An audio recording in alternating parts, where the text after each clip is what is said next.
আছে সেটা হচ্ছে 4 নম্বর, তড়িৎ শক্তি। ঠিক আছে, তড়িৎ শক্তি। তাহলে তড়িৎ শক্তি মানে কি? শক্তি তো কার্যের একটা রূপ, ঠিক আছে না? শক্তি এটাকে এইভাবে লেখা যায়, তড়িৎ ক্ষমতা ইনটু সময়। ক্ষমতা মানে ওয়ার্ক বাই টাইম, সময়, সময় কেটে গেল, কার্য। তাহলে তড়িৎ শক্তি সমান তড়িৎ ক্ষমতা গুণিত সময়। ঠিক আছে, তাহলে তড়িৎ শক্তি সমান সমান ব্যবহারিক একক ওয়াট ইনটু সেকেন্ড। ঠিক আছে, ওয়াট ইনটু সেকেন্ড। কিন্তু আমরা যে ইনস্ট্রুমেন্ট গুলো ব্যবহার করি, ধরো ঘরে লাইট ফ্যান, কতটা তড়িৎ শক্তি খরচ করে, কতটা ইলেকট্রিক্যাল এনার্জি যে শক্তিটা সে খরচ করছে, সেটা নিশ্চয়ই সেকেন্ডে হিসেব করো না, করো কি না? তার সঙ্গে অনেকগুলো বাতি, ফ্যান, লাইট, টেলিভিশন, বিভিন্ন জিনিস চলে, ফলে সেটা ওয়াটেজটাও অনেক বেশি হয়। তাই এটা মনে রাখতে হবে যে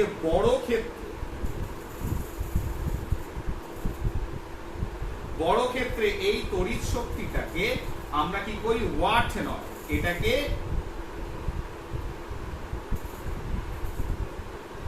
কিলোওয়াট ইনটু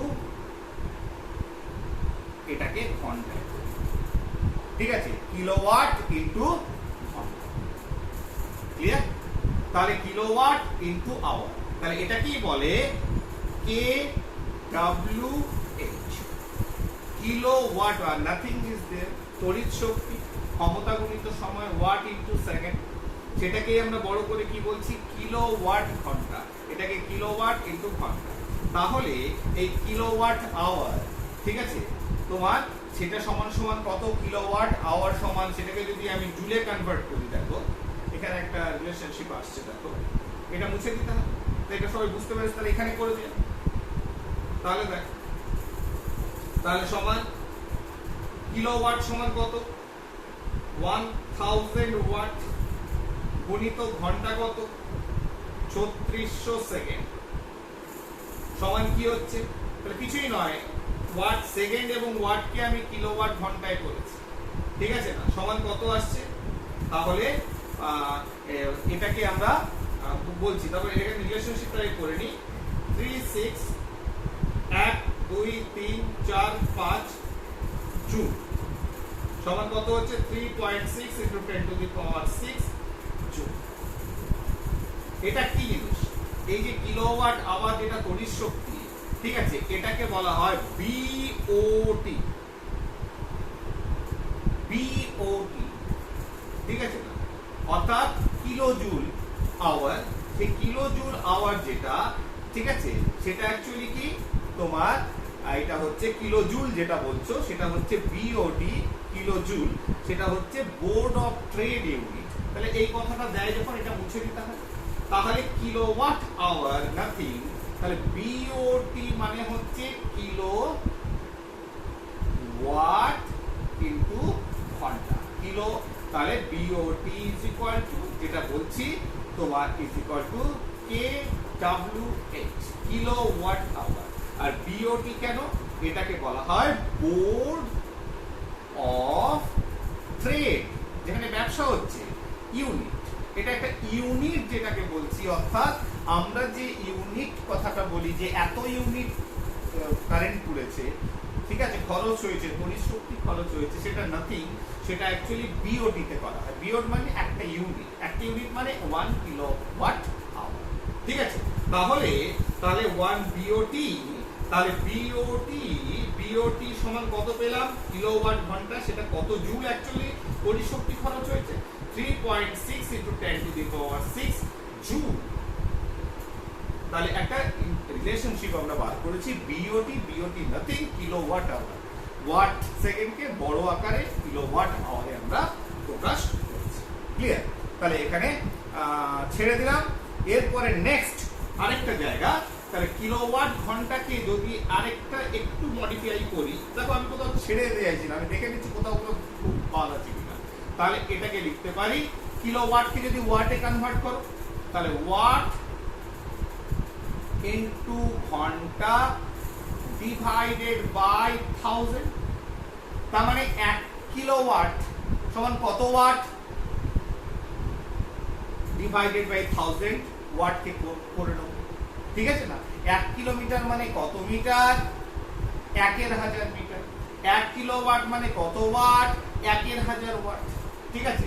তাহলে এখানে বিওটি অর্থাৎ যেটাকে আমরা বলছি ইউনিট, কত ইউনিট কারেন্ট পুড়েছে সেটা মানে হচ্ছে watt hour, kilowatt hour divided by 1000। এটা একটা রিলেশনশিপ আমরা পেয়ে গেলাম, ঠিক আছে। এবার একটা কোশ্চেন দিচ্ছি, প্রশ্ন। তাহলে watt hour divided by 1000 it is BOT, board of the electric, ঠিক আছে। এটা দাও প্রশ্ন দাও, কি বলা হলো যে তোমাদের ঘরে 5টি বাল্ব আছে, 5টি বাল্ব আছে, ঠিক আছে। 5টি বাল্ব 40 ওয়াটে, 5টা বাল্ব আছে কত 40 ওয়াট। তারপরে ধরো বলা হলো যে ঘরে রয়েছে 4টি ফ্যান। দেখো কত অ্যাকচুয়াল ওয়াটেজ কত হয় সেদিকে আমি যাচ্ছি না, ধরো এটা 60 ওয়াটে, 60 ওয়াট। 5টা ফ্যান রয়েছে 40 ওয়াটে, ঠিক আছে।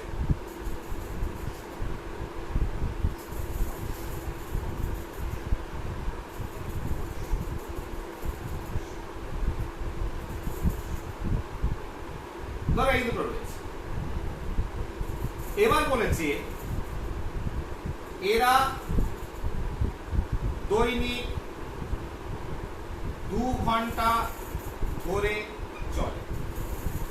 তাহলে এরা দৈনিক কতক্ষণ ধরে চলে, 2 ঘন্টা ধরে চলে, ঠিক।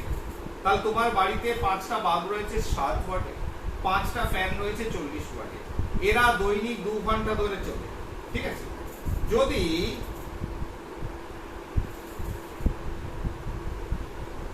ইউনিট 1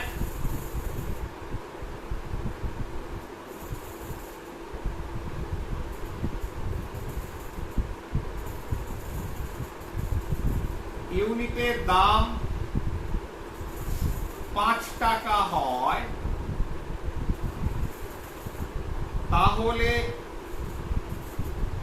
মাসিক বিল কত হবে, ইলেকট্রিক বিল। তাহলে 1 ইউনিটের দাম কত 5 টাকা, তাহলে মাসিক বিল কত হবে। তাহলে প্রথমে দেখে নাও যে মোট কত ওয়াট খরচ করছো, ঠিক, উত্তর। তাহলে মোট খরচ করছো কত, 5 ইন্টু 60 ওয়াট, 300 ওয়াট। আর কি খরচ করছো, 5 ইন্টু 40 ওয়াট, 200 ওয়াট। টোটাল কত খরচ করেছো, 500 ওয়াট। কতক্ষণ ধরে খরচ করেছো, 2 ঘন্টা ধরে। কতক্ষণ ধরে, 2 ঘন্টা, ঠিক আছে। তাহলে নিশ্চয়ই এই প্রবলেমটা তো সবাই লিখে ফেলেছো। তাহলে এই প্রবলেমের ওপর কোশ্চেনটা আমি মুছে দিই, কারণ আমরা এখানেই পেয়ে যাব কোনটা কত ওয়াটের ছিল। তাহলে আমাদের বিওটি যেটা ইউনিট বলছো, তাহলে বিওটি সমান কত, তোমার ওয়াট, মোট আমি খরচ করেছি 500 ইন্টু 2 ঘন্টা চলেছে 2 ডিভাইডেড বাই কত হয়েছে 1000। তাহলে ওয়াট ইন্টু ঘন্টা, 2 ঘন্টা ধরে চলেছে, ডিভাইডেড বাই 1000, তাহলে কত হচ্ছে 1000 বাই 1000 মানে 1। তাহলে প্রত্যেক দিন 1 ইউনিট করে পুড়েছে। বিওটি কত বেরিয়েছে, 1 ইউনিট রোজ। তাহলে 1 ইউনিট, এটা হচ্ছে প্রতিদিন। তাহলে প্রতিদিন কত টাকার কারেন্ট পুড়িয়েছো, মাসিক বিল কত হবে, 1 ইউনিটের দাম 5 টাকা, তাহলে প্রতিদিন 5 টাকা। তাহলে 1 মাসে কত পুড়িয়েছো, 1 ইন্টু 30, তার মানে 30 ইউনিট কারেন্ট পুড়িয়েছো। তাহলে বিল কত হবে, 30 ইন্টু 5 রুপিস 150। তাহলে অ্যান্সার ইজ 150 টাকার ইলেকট্রিক বিল হয়। তাহলে এরকম সমস্যা দেয়, ভেরি ইজি, কোনো জায়গায় জটিলতার কিছু নেই। ঠিক আছে, এটা তোমরা নিশ্চয়ই করতে পারো। ঠিক আছে না? আচ্ছা, এবার যদি বলা হয় যে বিওটি নিয়ে যখন বলছি, ঠিক আছে না, বিওটি মানে কি? কিলো ওয়াট ঘন্টা। তাহলে প্রশ্ন যদি দেয় যে এক বিওটি মানে কি, তাহলে 1 বিওটি ইজ ইকুয়াল টু 1 এক কিলোওয়াট ইনটু এক ঘন্টা, বা এক বিওটি, তাহলে দিস ইজ উত্তর, আনসার ইজ ইকুয়াল টু এক, তার মানে kilojoule divided by second into এক ঘন্টা। তাহলে 1 কিলো জুল মানে কত? 1000 জুল পার সেকেন্ড ইনটু এক ঘন্টা। তাহলে 1 বিওটি বা 1 ইউনিট কারেন্ট মানে সে তড়িৎ শক্তি কি হারে খরচ করবে? 1 সেকেন্ডে, 1 সেকেন্ডে যদি 1000 জুল হারে 1 ঘন্টা ধরে খরচ করে তাহলে হবে 1 ইউনিট বা 1 বিওটি। তাহলে 1 বিওটি মানে কি বুঝবো?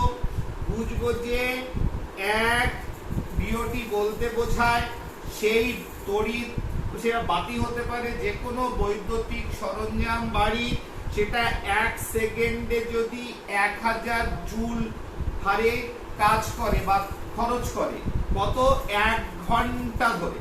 ঠিক আছে, 1 ঘন্টা ধরে, তাহলে তার তড়িৎ শক্তি খরচ করছে। আবার বলছি, 1 সেকেন্ডে 1000 জুল হারে তড়িৎ শক্তি খরচ করে 1 ঘন্টা ধরে, তখন সেটাকে বলবো 1 ইউনিট বা 1 বিওটি। ফাইন, এটা গেল ঝামেলা।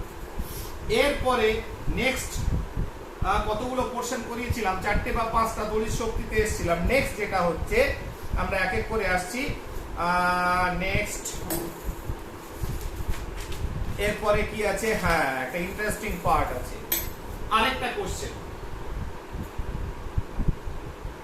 একটি বাল্বের গায়ে 220 ভোল্ট 100 ওয়াট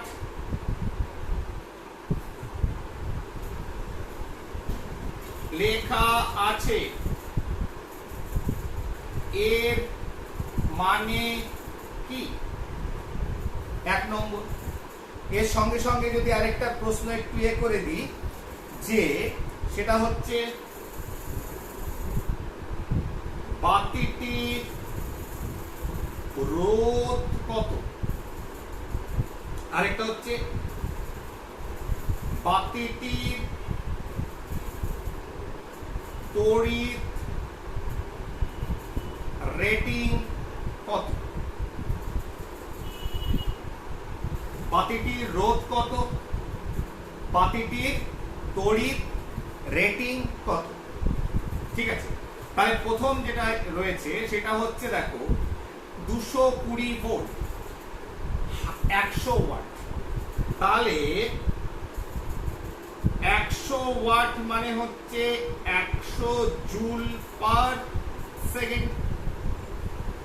ঠিক আছে, তার মানে পরিষ্কার বোঝা গেল বাতিটি 100 জুল প্রতি সেকেন্ড হারে তড়িৎ শক্তি খরচ করবে, এবং এই 220 ভোল্ট, কেন 220 ভোল্টে সর্বোচ্চ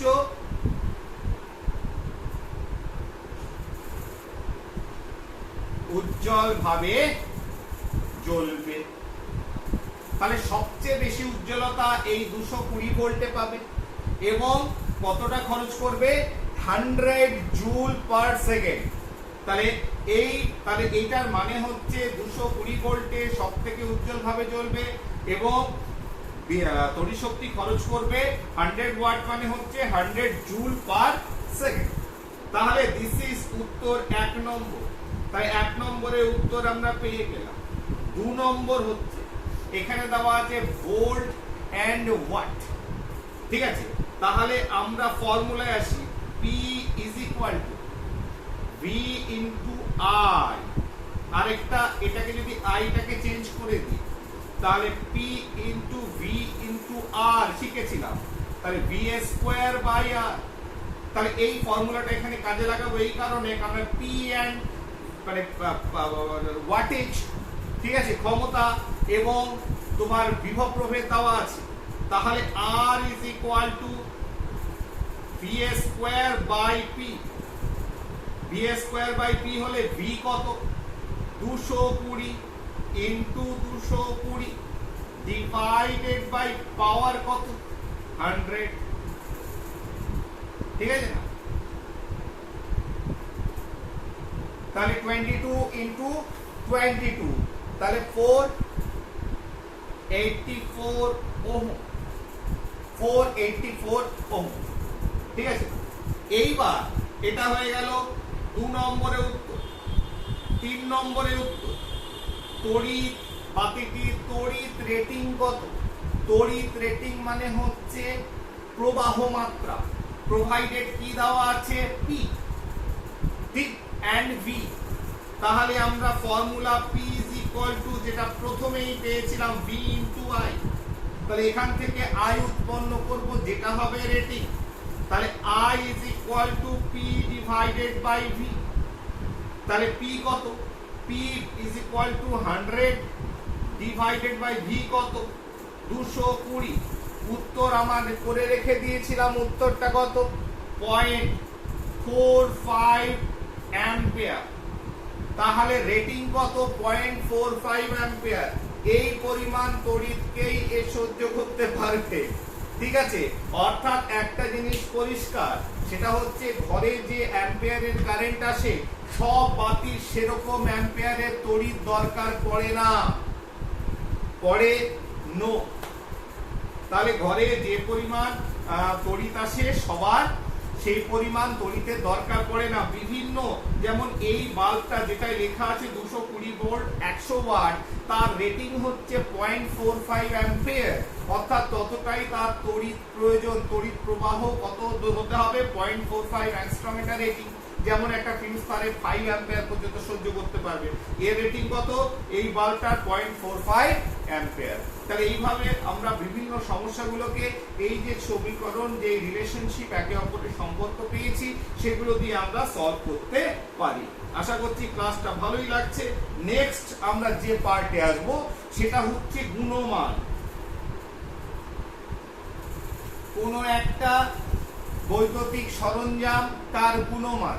প্রথমে যেটা বলি বাল্ব, যেটা নিয়ে বিশেষত আলোচনা করব সেটা হচ্ছে বাল্ব। মনে রাখতে হবে যে বাল্বটা আমরা এতদিন দেখে এসেছি, যে বাল্ব যার ভেতর ফিলামেন্ট থাকে, এই ফিলামেন্ট যে যুক্ত যে বাল্বগুলো এর গুণমান ভালো নয়। ঠিক আছে না? তার কারণ কি? তার কারণ হচ্ছে এর গুণমান এই কারণে ভালো নয় কারণ এই বাল্বগুলো থেকে 90 মোটামুটি এরা তো তাপ উৎপন্ন করে, তাপ থেকে আলো দেয়, 98% তাপ উৎপন্ন করে আর 2% আলো উৎপন্ন করে। তাহলে আলো আগে উৎপন্ন হলো না, প্রচুর মানে তাপ শক্তি পুরোটা ইলেকট্রিক্যাল এনার্জি যেটা সেটা হিট এনার্জিতেই বেশিরভাগ কনভার্ট হয়ে গেল। আলো খুব কম পেলাম, যার জন্য কি হতো আমাদের আলো পেতাম না, আলোটা লালচে হতো। যেটা ট্র্যাডিশনাল যে বাল্বগুলো, যদিও সেগুলো এখন উঠে গেছে, আমাদের ঘরকে আলোকিত করার জন্য 100 ওয়াট বাল্ব মিনিমাম লাগাতে হতো। 60 ওয়াট বাল্বেও কাজ হতো না, 100 ওয়াটের বাল্ব লাগাতে হতো, তাহলে একটু ঘরটা আলো হতো। যেখানে এখন আমরা 9 ওয়াট 12 ওয়াট এগুলো আমরা লাগাচ্ছি, এলইডি এবং সিএফএল। ঠিক আছে, তার মানে গুণমানের পার্থক্য এখন হয়েছে। গুণমান মানে হচ্ছে সে কতটা কাজ করছে, কতটা কনভার্ট করছে এনার্জিকে আমাদের যে নিড, সেই নিডটাকে পাইয়ে দেওয়ার জন্য। আমরা যেটা চাইছি, আলো চাইছি, আলোটা কতটা সেই ইলেকট্রিক এনার্জিকে আলোতে কনভার্ট করছে, সেটাই হচ্ছে তার গুণমানের হিসাব। ঠিক আছে, এখন আমরা এই বাল্বগুলো তো ইউজ করা হয় না কেউ, আমরা কিছুদিন আগে পর্যন্ত CFL ইউজ করতাম।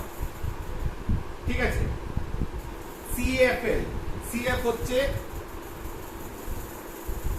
Compact FL fluorescent light, compact fluorescent light, এটা কি CFL।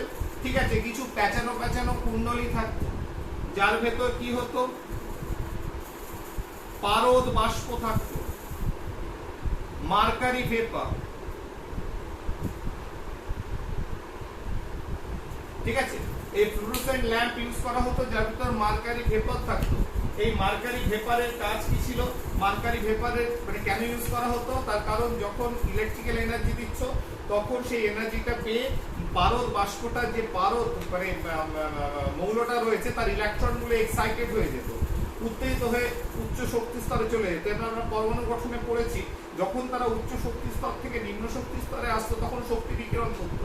ঠিক আছে, সেই শক্তিটা কি রূপে থাকতো, ইউভি আল্ট্রাভায়োলেট রে রূপে, যেটা আমরা দেখতে পাই না, কারণ তাদের ফ্রিকোয়েন্সি আমাদের ভিজিবল রেঞ্জের থেকে বেশি, সেটা আমরা আলোতে পড়ে নিয়েছি।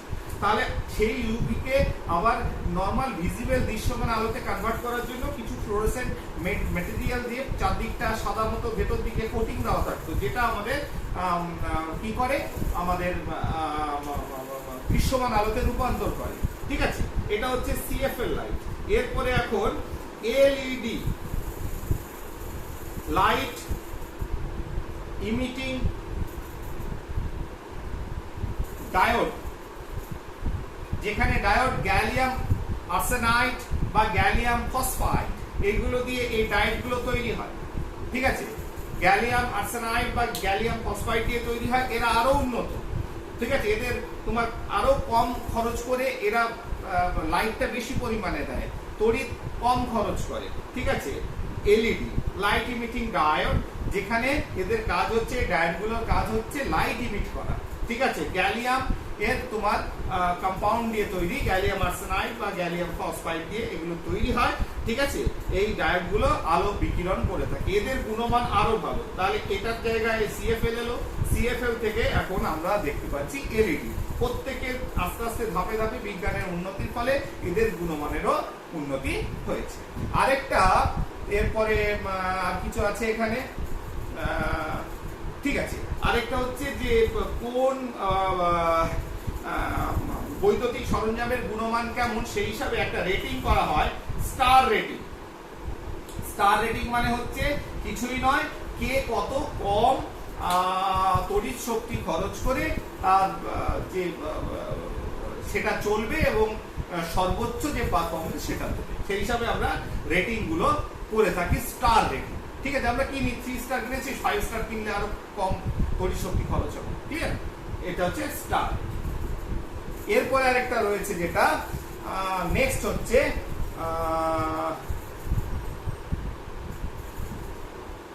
দীপ্তিমান কার্যক্ষমতা।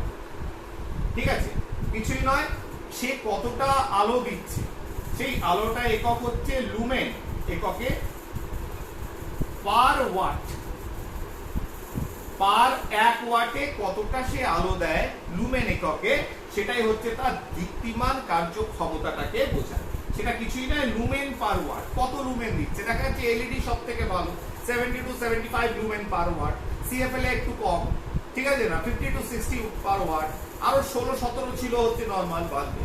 তাহলে এই দীপ্তিমান ক্ষমতা লুমেন পার ওয়াটে আমরা নির্ণয় করে থাকি। দেখো ছোট ছোট বিষয়গুলো আমি চেষ্টা করছি প্রত্যেকটা জিনিসকে ধরার, এগুলো সেইভাবে বোঝানোর কিছু নেই। এবার একটা ইন্টারেস্টিং প্রবলেম আমি দিচ্ছি, সেটা হচ্ছে দুটো, ধরো একটা হচ্ছে উজ্জ্বলতা, এটা একটা ইম্পর্টেন্ট পার্ট, এটা একটা ইম্পর্টেন্ট পার্ট বলে যাচ্ছি, সেটা হচ্ছে উজ্জ্বলতা, কে কত উজ্জ্বল ভাবে জ্বলবে। একটা প্রবলেম আকারে এটাকে করে দিচ্ছি। ঠিক আছে, উজ্জ্বলতা ধরো দুটো বাল্ব দেওয়া আছে, একটা বাল্ব হচ্ছে তোমার 4 ভোল্ট 2 ওয়াট, এটা একটা বাল্ব। আরেকটা হচ্ছে 4 ভোল্ট 4 ওয়াট, এটা একটা বাল্ব। তাহলে দুটো বাল্ব দেওয়া আছে।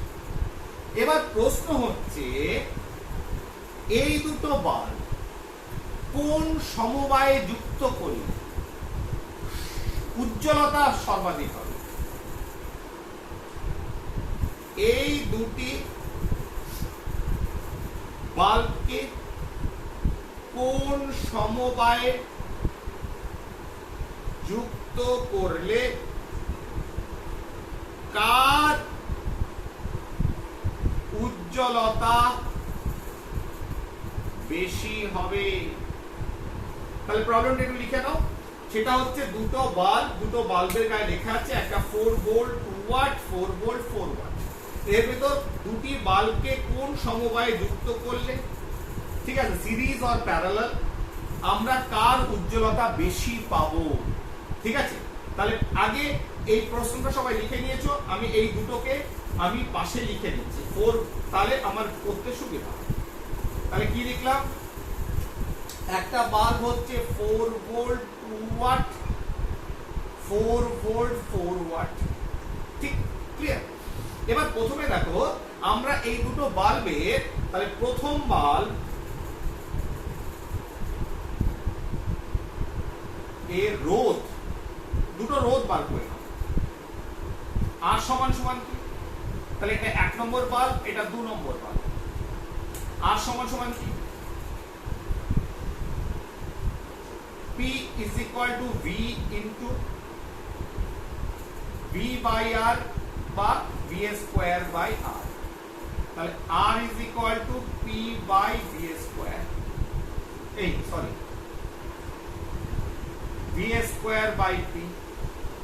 তাহলে প্রথম ভোল্টের রোধ হচ্ছে সমান V square, V is equal to 4 square by 2 8 ohm।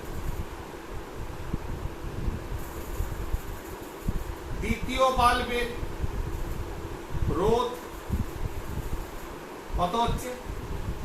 4 square by 4, তাহলে 16 by 4 is equal to 4 ohm. তাহলে আমরা ফার্স্ট কাজ হচ্ছে এই ধরনের উজ্জ্বলতার এ দিলে, তাহলে প্রথমটা হচ্ছে এটার পেলাম হচ্ছে রোধ হচ্ছে 8 ওহম, জায়গা নেই বলে মুছে দিলাম, সরি 4 ওহম। তাহলে এই বাল্বটা রোধ পেয়েছে এইটা, এই বাল্বটা রোধ পেয়েছে। এবার দেখো শ্রেণী সমবায়। তাহলে শ্রেণী সমবায়ে যখন এই বাল্ব দুটোকে যোগ করব, ঠিক আছে,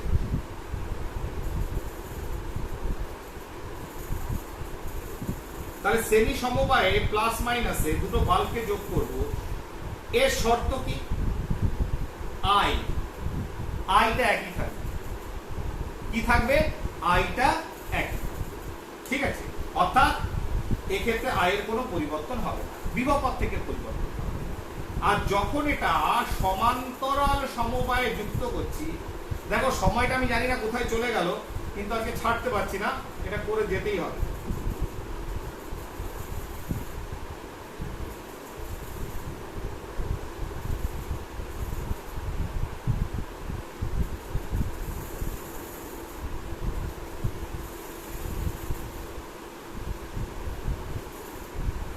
তাহলে সমান্তরাল সমবায়ে যুক্ত হলে কি হবে?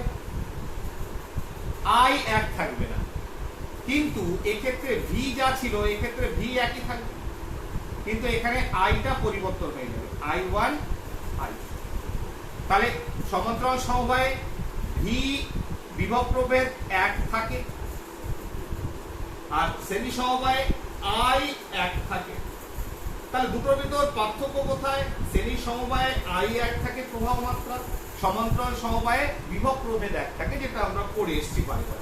তাহলে দুটো বাল্বকে লাগালাম, এটা হচ্ছে 1 নম্বর বাল্ব, এটা 2 নম্বর, এটা ধরো 1 নম্বর, এটা 2 নম্বর বাল্ব। এইবার বলো তো কে বেশি কোন সমবায়ে কে বেশি উজ্জ্বল হারে জ্বলবে? উজ্জ্বল হারে জ্বলার শর্ত কি? শর্ত হচ্ছে যে কতটা বেশি হিট এনার্জিতে কনভার্ট হচ্ছে বা কতটা বেশি উত্তপ্ত হচ্ছে বা, ঠিক আছে? তাহলে এটা কিন্তু সেই ট্র্যাডিশনাল বাল্বের কথাই বলছি, যে কত উজ্জ্বল ভাবে জ্বলছে মানে হিট এনার্জিতে কনভার্ট করছে। তাহলে সেটাই যদি হয় তাহলে H is equal to 0.24 into I square RT formula. বলে স্যার এই ফর্মুলাটা কেন? তার কারণ আইটা দুজনের ক্ষেত্রে এক,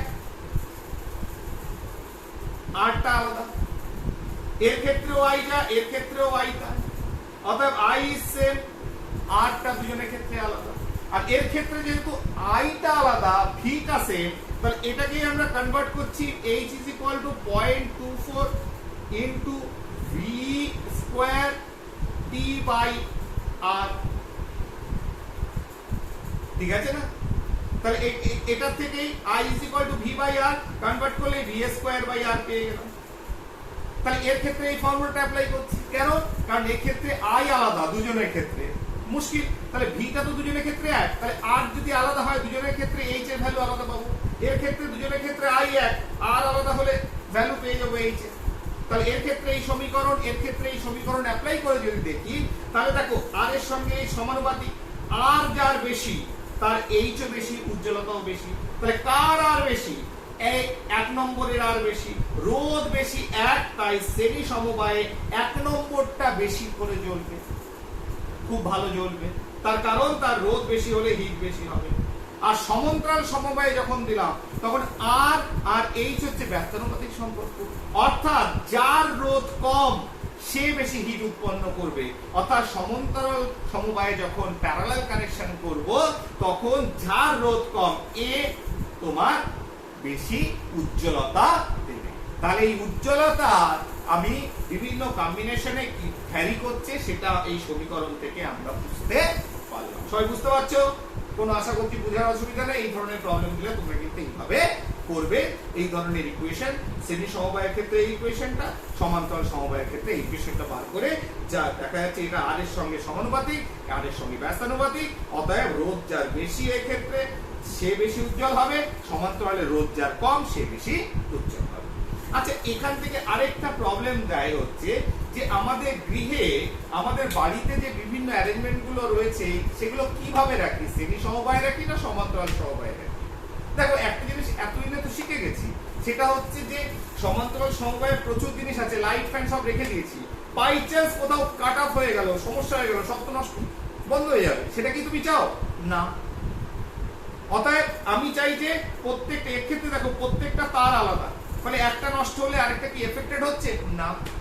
তাহলে সেই জন্য বাড়ির যত হাউসহোল্ড আইটেম সেগুলো সমান্তরাল সমবায়ে প্যারালাল কানেকশনে রাখা হয়, কারণ একটা যদি নষ্ট হয়ে যায় তাহলে আরেকটা এফেক্ট পড়ে না।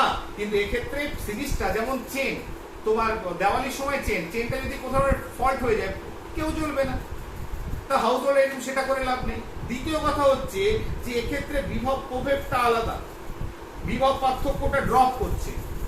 বিভব পার্থক্য ড্রপ করা মানে কি? আমরা জানি যে প্রত্যেকটা বাল্ব টিউবের গায়ে কি লেখা থাকে, এতটা বিভব দিলে ধরো 220 ভোল্ট, 220 ভোল্টে উজ্জ্বল হারে জ্বলবে।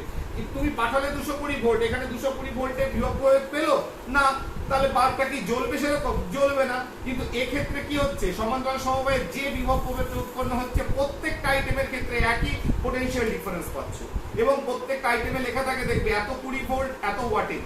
ওয়াট মানে তো খরচ করা, কিন্তু ওই যে ভোল্টেজ লেখা থাকে সেই ভোল্টটা তো প্রত্যেকটা আইটেম পাচ্ছে সমান্তরাল সমবায়ে, কারণ সমান্তরাল সমবায়ে তো ভি একই থাকে যেটা উৎস থেকে উৎপন্ন হয়। ন্যাচারালি প্রত্যেকটা আইটেম, সেখানে 100টা আইটেম যদি ঘরের ভিতর থাকে সবাই সমান হারে একই রকম ভাবে জ্বলবে, কিন্তু এক্ষেত্রে পোটেনশিয়াল ড্রপ হয়ে যাচ্ছে।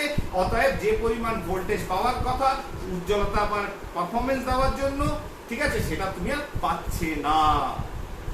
তো বিভিন্ন ভাবে এটাকে ব্যাখ্যা করতে পারে কেন সমান্তরাল সমবায়ে যুক্ত করা হয়। আর একটা জিনিস দেখো রেটিং দিয়ে, তাহলে এখানে যদি অ্যাম্পিয়ার একই থাকে, এখানে যদি এই এখান থেকে 4 অ্যাম্পিয়ার কারেন্ট যায়, সবার তো রেটিং সমান নয়, বিভিন্ন বাল্বের বিভিন্ন হাউসহোল্ড আইটেমের রেটিং আলাদা। কিন্তু এর ক্ষেত্রে সুবিধা হচ্ছে কি, এর ক্ষেত্রে আইটা ড্রপ করছে বিভিন্ন জায়গায়, অতএব এর ক্ষেত্রে সুবিধা হচ্ছে সমান্তরালে। তাহলে বিভিন্ন দিক থেকে দেখা গেলে যে সমান্তরাল সমবায়ে আমাদের তোমার ঘরের যে বিভিন্ন বৈদ্যুতিক সরঞ্জাম সেগুলো যুক্ত করার ক্ষেত্রে সমর্থন প্রদান করে। ঠিক আছে, সেই জন্য যে ঘরে যে হাউস হোল্ড আইটেমগুলো সেগুলো আমরা সমান্তরাল সমবায়ে রাখি। ওকে, থ্যাংক ইউ, অনেকটা বড় হলো, সরি।